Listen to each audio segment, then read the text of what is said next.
د ایران د کورنیو چارو وزیر سکندر مؤمنی ویلي هیواد یې نور د قانون افغان کډوالو د منلو توان نه لري او وایي د هغوی شړل یې کاري لومړیتوب دی.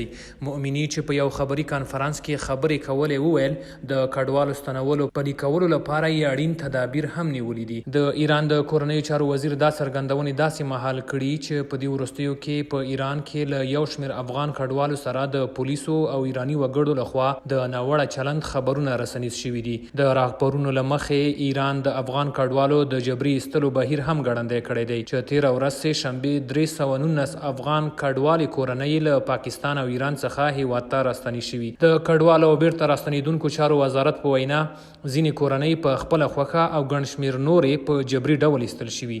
دغه کورنۍ د تورخم، سپین بولدک، پل ابریشم او اسلام قلعه له لارې هیواد ته داخلي شوي دي.